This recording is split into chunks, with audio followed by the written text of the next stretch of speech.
semuanya, perkenalkan nama saya Irviana Zahroyani.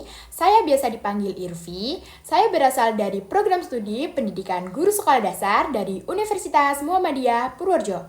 Pada kesempatan kali ini, saya akan mewawancarai salah satu guru SD, yaitu guru kelas 2. Guna untuk memenuhi tugas dengan mata kuliah perkembangan peserta didik. Hari ini saya akan ditemani oleh Ibu Feni Amalinda Stimuliani. Untuk kelanjutannya, kita akan saksikan di video selanjutnya. Kita di pembahasan wawancara ya teman. See you. Selamat sore Ibu Feni. Selamat sore Mbak. Terima kasih atas kesediaan waktunya untuk saya wawancarai hari ini. Saya Irviana Zahroyani dari Universitas Muhammadiyah Purworejo ingin mengajukan beberapa pertanyaan terkait kegiatan belajar mengajar di kelas 2. Bu, apakah sebagian besar siswa kelas 2 sudah lancar membaca? Sebagian besar siswa itu sudah bisa membaca 60-80% kira-kiranya. Nah, ada beberapa siswa sekitar 20% belum bisa membaca. Hal itu dikarenakan mungkin dari faktor lingkungan, faktor keluarga, juga faktor karena di kelas nih ya, kita itu tidak bisa mungkin kita fokus pada satu anak itu. Jadi, mungkin besar itu siswa itu susah untuk membaca. Nah, kesulitan apa yang paling sering dialami siswa saat membaca? Kesulitannya karena siswa itu belum memahami huruf alfabet, jadi untuk membaca 2 huruf atau 3 huruf itu masih susah. Misalnya ada juga yang terbalik, misalnya hurufnya B dan D itu seringkali terbalik. Nah, apakah ada siswa yang mengalami kesulitan menulis huruf, kata, atau kalimat? Ada. Tadinya saya sebutkan ada 20% mungkin.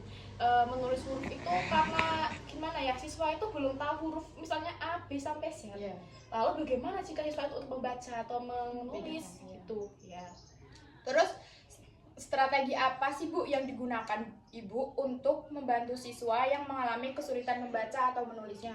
Strategi yang saya lakukan di kelas itu biasanya ketika sebelum pembelajaran dimulai, saya meluangkan waktu 10 atau 15 menit untuk mendampingi siswa tersebut secara mandiri.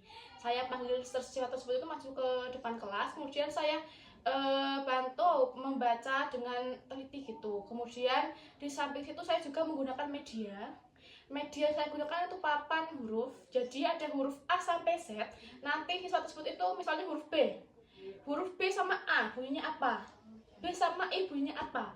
Dengan media tersebut membantu siswa untuk semakin mengetahui huruf itu. Nah, kemudian untuk di dalam kelasnya saya membiasakan setiap hari itu membaca nyaring. Jadi saya membaca dulu, kemudian ditirukan oleh siswanya. Tuh. Nah, apa sih tantangan terbesar yang dihadapi Ibu dalam mengajar anak kelas 2? Nah, tantangan terbesarnya karena mereka itu masih usia 7-8 tahun. Masih usia dalam peralihan dari TK. TK itu kan biasanya hanya bermain, menggambar, mewarnai. Nah, di kelas 1 pun belum begitu dicanangkan untuk membaca dan untuk menulis. Jadi hanya baru pengenalan huruf. Nah, di kelas 2 inilah siswa itu mulai untuk mengerjakan tugas atau mengerjakan apa semacamnya seperti itu. Nah, di kelas 2 tuh apa ada siswa yang tantrum gitu Bu saat pelajaran berlangsung? Nah, pasti ada.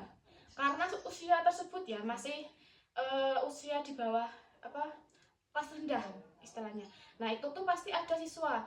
Nah, dalam kelas itu pastinya ada siswa itu mempunyai karakteristik dan kemampuan berbeda. Sehingga kita nih kalau mau juga calon guru harus bisa menerapkan model pembelajaran TARL. Nah, TARL itu model pembelajaran yang sesuai dengan karakteristik dan kemampuan siswa. Jadi sebelum pembelajaran dimulai itu kita harusnya melakukan asesmen awal formatif dan kognitif. Nah, asesmen awal formatif non kognitif itu bisa berupa misalnya kita menanyakan pada siswa tersebut apa model pembelajaran yang mereka sukai, misalnya berkelompok atau mandiri. Nah, kemudian kita tentukan lagi visualnya, kreatifnya gitu.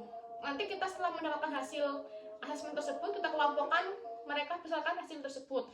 Nah, untuk kognitifnya juga iya, kita kelompokkan berdasarkan kemampuan mereka masing-masing. Jadi ketika kita kelompok nih di dalam kelas, ada kelompok sedang, mahir, dan perlu bimbingan. Nah, dalam hal tersebut nanti pembelajaran itu kita harus membuat LKPD sesuai dengan kemampuannya mereka masing-masing, dan begitu juga soal evaluasi. Baik Ibu, sepertinya pertanyaan sudah cukup jelas dan mewakili tujuan wawancara saya. Terima kasih banyak atas jawaban dan wawasannya yang sangat bermanfaat. Terima kasih.